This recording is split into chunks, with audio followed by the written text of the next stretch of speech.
Not sure what the episode number will be for this one, but this is the latest update for the Nomad Frame project.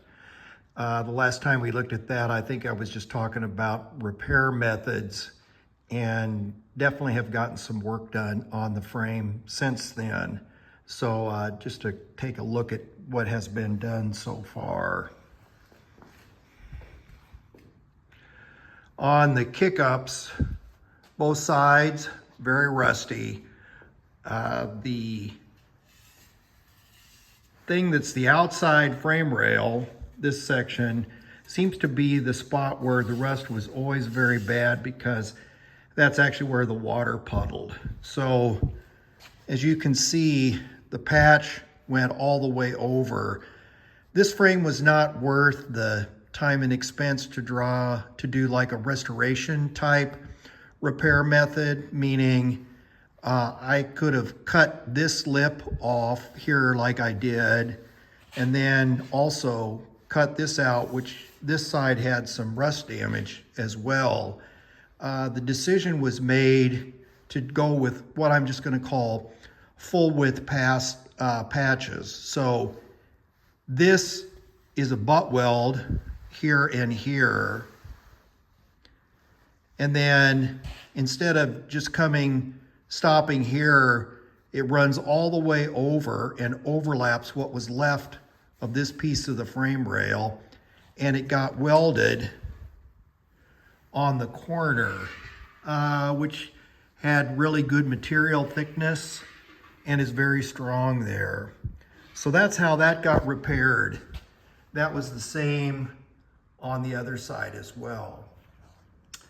Also, since I'm doing the leaf spring relocation project, I did get the cutouts made. I showed those, and those were welded. Originally, when the welding was done, looked like this. I will trim this piece off a little bit later, but that thing is welded all in. I haven't done any grinding, and I guess we'll get to that. Again, the patch on the other side, no grinding. Now the welder, this was all stick welded, and when we got started, I think he was using a 70-18 or something like that rod, and he was not happy with how the weld bead looked or laid down. So before he left to go out of town, he said, why don't I go ahead and grind the welds off, and then we're gonna redo it in 60-10. Now, when he started welding on this, I didn't realize he was having trouble. And then somewhat casually in conversation, I mentioned that this red paint is actually epoxy. And he said, that's what the problem is. Because he thought it was just regular old red oxide, which stick welding will burn right through that. So what we're gonna do in the future is I'm gonna clean that paint off any place where we have to do weld, and then we can do that. On to the leaf spring pockets. You get the general idea here. This is the piece that I talked about having made. Again, this section of the frame looked like that. Really, really nasty stuff. So I came up with this patch method to replace all that, cut this section out, and then that piece, we knew we were going to be doing a weld bead along here and then up here somehow. This was originally going to slip into this section, but didn't work out dimensionally. So since this thing is wavy, and I knew, imagine if this was pushed all the way down, that we would be clamping to try to get this to fit tight to this surface. So I ended up adding these plates to the interior of that. So it basically makes it like a stiffener for that section of the frame repair. Now also, the original idea, I bought some 4 gauge, and because this was wider than this, I thought that this material would slip in here and then we were going to do some kind of rosette welds. But as it turns out, even though mathematically it worked, these pieces were too thick to slide through here. So what I did, this actually brings me out to that surface when this is pushed down and welded in. So I made these pieces and had them welded to the leaf spring pocket like that. And then I was trying to fit these pieces and these pieces loose in the frame and tapping them around and trying to get them to fit, and it was driving me nuts, and I have way too many moving parts on the repairs. So what I ended up doing, I went back to the guy that did the welding for these, and we went ahead and welded these together, as you can see. So now this thing is like one structural piece through the frame rail and up into the kick up. And I got that weld bead there. I need to do just a little bit of grinding there. And then also I had end plates there and also in here. You can see that. So I was able to grind a chamfer this way, and on this piece grind a little chamfer, and we laid a TIG bead down through there and went all the way around on that to get that thing welded into place.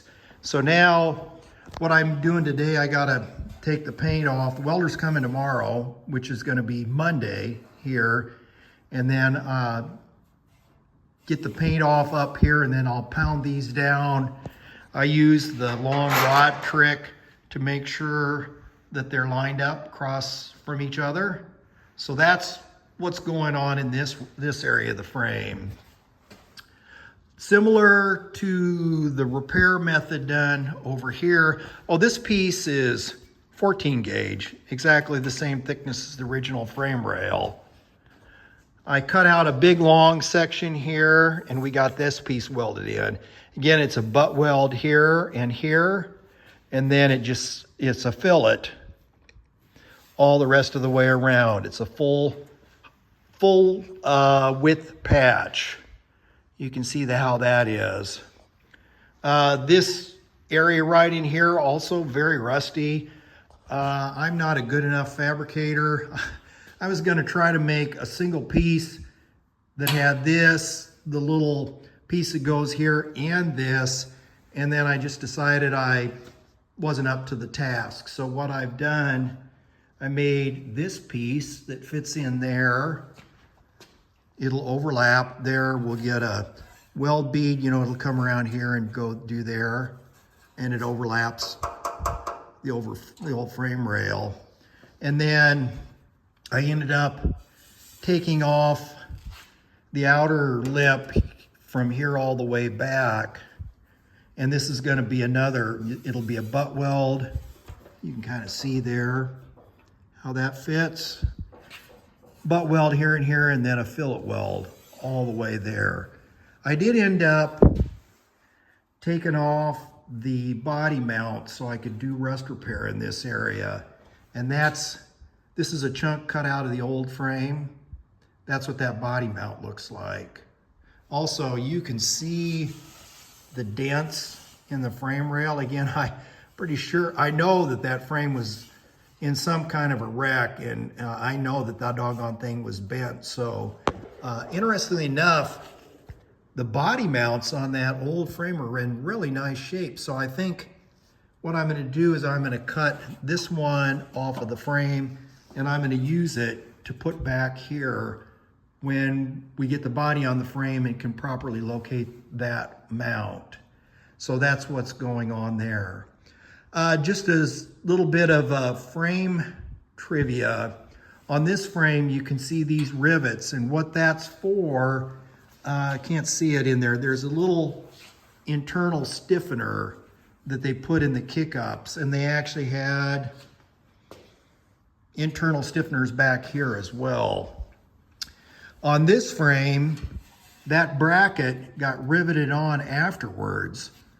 Now this, I believe, is a 1955 frame. But then on this frame, you can see that that thing was rosette welded. That thing has that stiffener, it's in there, but it was riveted on one frame and rosette welded on the other. Lastly, I got the replacement lower cross member pan welded back on. Originally, that would have been spot welded. That's an original spot weld. But what I ended up doing was just rosette welding to get that thing reattached.